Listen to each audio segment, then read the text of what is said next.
amigos, what's happening? I look real short, not short, but anyway, I hope you guys are doing all right. It's been a little bit since a real video, but who cares, right? But anyway, I guess I'm gonna cut to the chase. You see this bike right here? Somebody in the comments asked me in the last video about what's up with this yellow Sportster. Well, what this is right here, it is another 1976 Sportster that my friend Foz has decided that, well, he asked me if I would put this thing together. Well, actually, he didn't even tell me that. He said if I'd get it going, he would, you know, pay me with a 1972 Sportster, right? So anyway, I went over to his house, and then he didn't tell me that both motorcycles were completely in pieces. And so I've been working, trying to get this thing, we're actually making things happen. Got the engine into the frame, oil tank, battery is in here, and you know, the whole 9 yards. And he wanted to use his girder front end, which was originally on that frame right there. By the way, is the 1972 Sportster. But it's a rigid frame, came with a wheel, back wheel, sissy bar. But however, here's the motor right here. I mean, the camera does not do it much justice, but the bottom end doesn't hardly want to turn over. I mean, it's like this thing came out from the bottom of the Mariana Trench. And this is the top end right here. The pistons on that motor are missing rings, and anyway, there's a whole bunch of things about that motor that I don't know about, but I'm pretty sure it's going to take a lot of money to get it going. But nevertheless, I said I would do it, so here I am doing this job right here. And I've also been riding this motorcycle a lot right here, the 76 Sportster. That is my 76 Sportster. And I haven't been filming it because I just want to you know, ride and get into my head. But today I'm going to ride the thing, you know, like I believe in it, which I hope. Anyway, I'm going to quit saying that.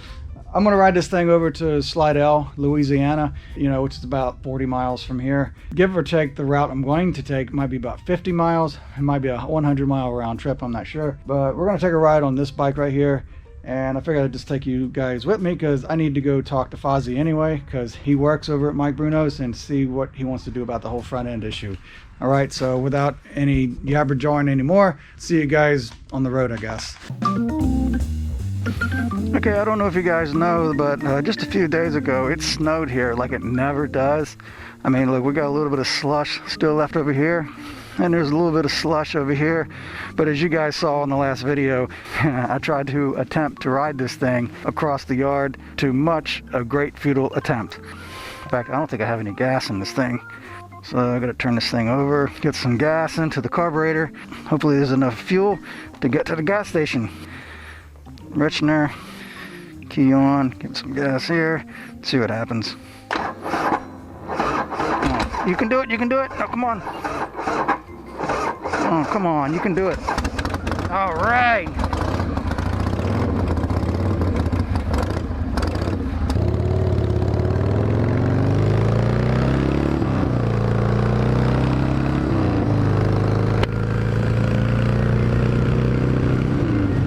It's a ball to get on this thing, even though it's the one I turned the wrench on the most, because I just did my pre-flight checklist, I guess if that's what you call it on an Ironhead. I mean, I checked the chain, checked the brakes and all that stuff. I did everything but check the adjustment on the push rods and the points, but you know, I checked those like 200 miles ago, so they ought to still be good by that. So far it's running good, and we're having little to no gas in it, so we'll see if we can make it to the gas station. Okay, it looks like I'm going to be getting gas at this gas station right here, which I normally don't try to get gas there. I know I've said a lot of negative things about this place, but I've kind of let it go, you know, because when it comes down to it, everybody's in need of the grace of God, just like numero uno. Nevertheless, that doesn't despite the fact, I don't know if it's pure gas or if it's good gas, but nevertheless, whatever it is, I really don't have much of a choice at the moment, because I don't really see myself getting anywhere close to where I want to go with 88 miles since the last time I got a full tank. So I'm gonna get some fuel. All right, this should be good. So 2.3 gallons, and I know that, let's see, this thing gets about almost 40 miles at a gallon, so let's say roughly 3 gallons times 40 is 120 miles. I got about 88 miles, so that's about right. All right, got a tank full of gas, got good oil, everything's been checked, and she loves to run in this cold weather. I mean, it's not that cold right now, not like it was several days ago when we had snow for about 2 days on the ground. But right now it's supposed to get into, I think, 50 degrees. Anyway, this motor right here really loves this weather right now. So anyway, I'm going to try to make it to where I'm going, and it's going to be the long way because I don't really want to get on the interstate most of the way, and I'm going to run most of Highway 90 there, which I'm eventually going to have to get onto the interstate because Highway 90 in Louisiana is closed in several places. I mean, you can get a mile into it from Mississippi, but then there's a road closed barricade on one of the bridges, and you know, and the thing is, they got a couple of bridges or more closed along Highway 90 between Mississippi and New Orleans, and it's always the nature of Louisiana politicians to require that they get their pockets lined very well before they fix anything in the state. But anyway, I'm going to have to ride what I can and then have to endure about 7 miles of interstate traffic to get to Slidell, at least get to the dealership. Anyway, so it's going to add probably another 10 or 20 miles to the route. Hopefully this little faithful thing will stay faithful today, and I don't really want to jinx it right now. The truth be known, this is the only motorcycle out of my garage that has not left me stranded on the side of the road and waiting for somebody to come get me. Now that's not to say that it hasn't tried, so let's hope that it doesn't do a first like that today. And here we are on the Bay St. Louis Bridge. Not that I've never been across this bridge on this bike. I'm sure many of you who have been around a while have seen me cross this bridge on other bikes, but hey, never done it on this bike with you guys. So here we are going across the Bay of St. Louis. Whoop-de-doo! It's always fun to ride this bike across this bridge. I mean, knowing that the thing was a pile of parts, I mean, I always get some kind of satisfaction of doing it. I know it's just relative to me, but I mean, once this bike was a pile of parts, and those of you who have been around a while knew how long it took me to finally get this bike to go. But I just love seeing the scenery going across this bridge on this motorcycle right here. And I'm sure there's other places I would love to see from on the top of this motorcycle, but that'll be another day, or who knows. We'll see what happens. Who knows what the future holds. All right, made it out of Bay St. Louis and made it through the city of Waveland, and I'm on a 4-lane highway doing about 60 miles an hour. This is Highway 90 right here, but eventually old Highway 90 tees off that way more towards the west, but I'm going to keep going straight just to get on the interstate and endure another 7 miles, I guess. Got no chaperones up ahead. Everything seems to be all right. The guy behind me in the other lane seems to be doing the other speed, so I guess I'm in a happy medium as far as speed goes. You know, I was thinking, I tell you what, it sure can feel lonely out on a highway like this, you know, out in the middle of nowhere. I mean, I know where I am, but I'm out here on an old antiquated piece of machinery like this, and everything on it is antiquated. The parts are not as durable as the newer stuff. They tend to require to be, you know, paid attention to as far as how you treat the bike. I mean, which is why I'm only doing about 60 miles an hour. I mean, I don't want to do any faster than that because I don't really want to blow anything up. You know, it is what it is. And there goes the rest of Highway 90 that way. And you see, 90 West closed at the state line. Thanks a lot, Louisiana politicians.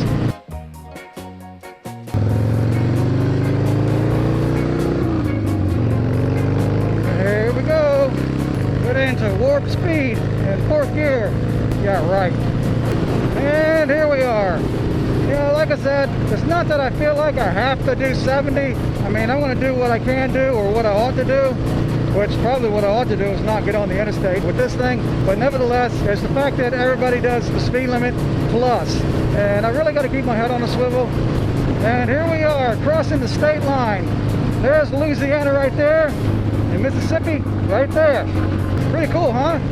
On this bike, crossing the state line, always feels like an accomplishment.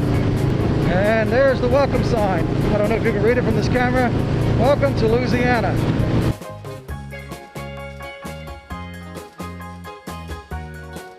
Almost there. Haha, pretty cool. I mean, this is really neat because I've never ridden this motorcycle to this dealership before. So another record broken for this motorcycle right here. So hopefully when I get there, being that this motorcycle tends to attract attention more than a $60,000 CVO or something like that, hopefully it won't embarrass me too bad by leaking oil all over the place, because after all this running, I can't imagine it not leaving a drop or 2 or 3, or then some.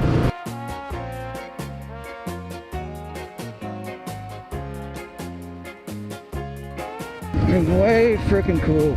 I made it all the way over here to Slidell on this bike. I mean, whoop-de-doo, we made it to Slidell, right? Well, what's the big deal? Well, like I said, did it on this motorcycle right here. Like, I never thought I'd see this scenery or this town or this neck of the woods on this bike right here, but it made it. Let's see if we can make it all the way to the dealership, which by now I don't really see why it would not. I mean, it is what it is. I mean, for me to say that I have my doubts is, like I said before, like I doubt my work or I doubt what I've done or whatever, you know what I mean? Like, if I don't believe in what I'm doing, then why even try at all, right? I mean, I understand being apprehensive, you know, because you're not an engineer and you just kind of did things the best way you know how to do.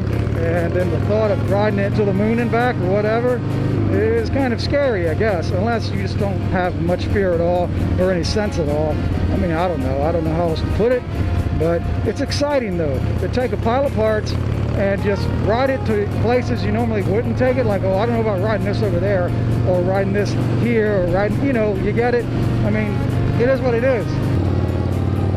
And we're here! We made it! Ooh-ha-ha! And it looks like they got food over here. Oh, something might be happening.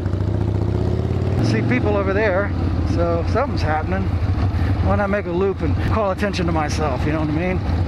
And I think I'm going to park over here by this most expensive POS at any... Well, I shouldn't say that.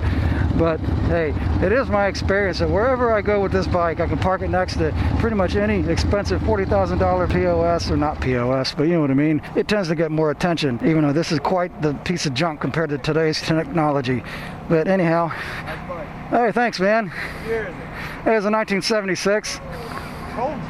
Oh, how'd you know? Oh, the paint job gave it away, huh?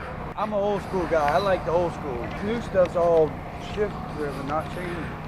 Yeah, and believe it or not, it's actually right-hand shift, so left-hand brake. But it used to be left-hand, you know, because in 74, 75, all they did was change the linkages around. This was a suicide shifter. What's that? I said technically it was suicide shifter. If you don't know what you're doing, it is. Right? Huh? Knuckle? No, this is an old Ironhead Sportster. Ironhead. Yeah, 76 Sportster. I'm making a video right now. I was just telling the audience, I said I could park this thing next to any $40,000 POS, and this thing's a piece of junk compared to today's standards. Look at this before they walk the day. Oh yeah, they'll take a look at this. So you just proved my point. Okay, like a doofus, I left my other camera at the house, so I gotta use my phone. But looks like it made it. Got a little bit of oil on the tire and stuff all over the chain. But that's mainly because I just lubed the crap out of this chain before we left. But so far, it seems to be a happy bike. And it's pretty cool. As soon as I pull up here, somebody wants to look at it. One thing I did notice though is I don't know if you can see it, there's some kind of piece of metal in my tread. It looks like it's going from one tread to the other. So I'm not sure what to think about that, but I'm just going to leave it there. If I pull it out, you know, I hate to have it flat. But then again, I don't know. We'll see what happens if I get home. Wait a minute. When I get home. But I'm going to go see if I can find Foz. Okay, I didn't get Foz on camera. We were just talking, just having fun. But anyway, I don't even know if I'm going to put this footage in the video or not. But this is called some kind of chicken egg roll of some sort, but it's Italiano of some sort. So I'm just going to give it a shot. Haven't had lunch today. See what it is. It looks like it's chicken mixed with Italian type stuff. Not bad. It's pretty good. Oh well. All right, good times talking to Foz, had some food, and time to get going again. And being that we're in a Harley Davidson dealership, how often do you get to see somebody actually kickstart a motorcycle? Let's see if we can do that just for the sake of vanity, you know what I mean? Key is on. Here we go. Well, it tried.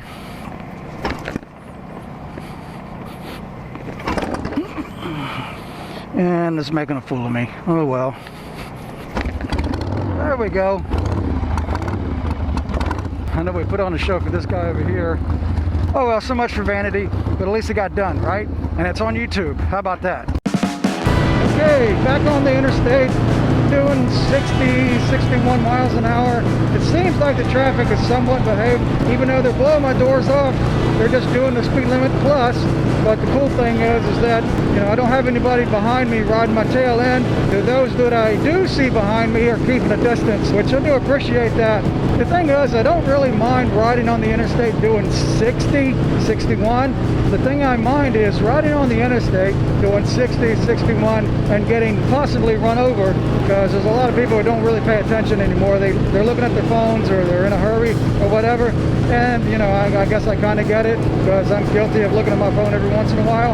I'd like to think I'm careful about it, but again, I shouldn't do that either. But however, here I am cruising on down the highway, and all the traffic that was behind me is now ahead of me. There goes the last of the Mohicans, at least for the next probably 10 or 20 miles. But that was fun, hanging around the Harley shop, you know, big deal, right? Thing is that usually the people that hang around Harley shops are guys on the bikes that the Harley shop sells. You know, people coming in for their checkup or routine maintenance or whatever, or maybe their trade-in. But sometimes it's just fun to ride in on something that, you know, is like this. You know what I mean? I mean, I'm not trying to brag, but what else am I going to do? I ain't got nobody else to ride with, so why not just show up and just hang out and be the low man on the totem pole on an old piece of iron like this? Oh shoot, I'm doing 65, didn't even realize it. Anyhow, but I'm almost back to Mississippi. I'm still in Louisiana, even though I know it's not that big a deal to modern day standards, but it kind of is to me on this thing. Even though I said, you know, if you're going to build something, you know, believe in yourself, believe in what you've done. It's cool to see the payoff of what you've done. And here it is, you know.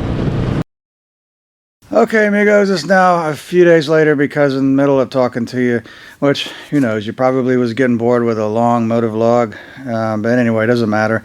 But my battery died on my GoPro in the middle of me talking to you. So, but anyway, we're back here at the garage.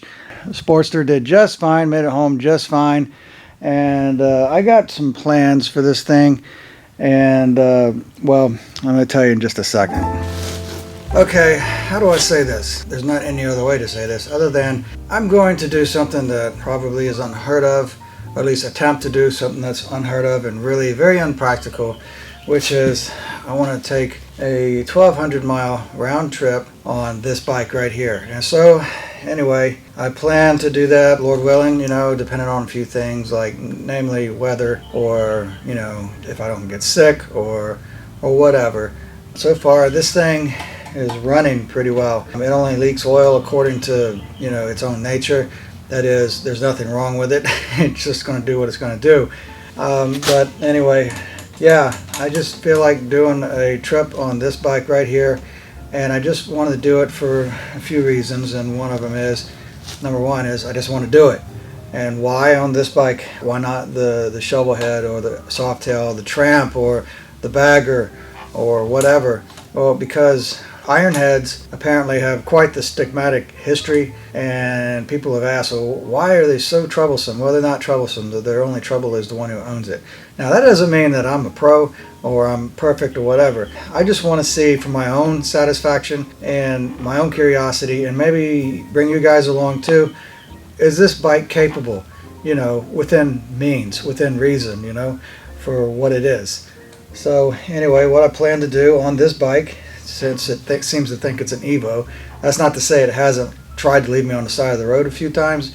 On the weekend of the 4th, the 5th, and 16th of next month, which is March, you know, I plan to hop on this thing and put on there whatever I can put on there the best I can as far as what I need, and ride it within means, you know, within reason, all the way down to Tampa. You know, all the way to Forgotten Angels, from my driveway to their driveway is a literal, to the mile, 600 miles.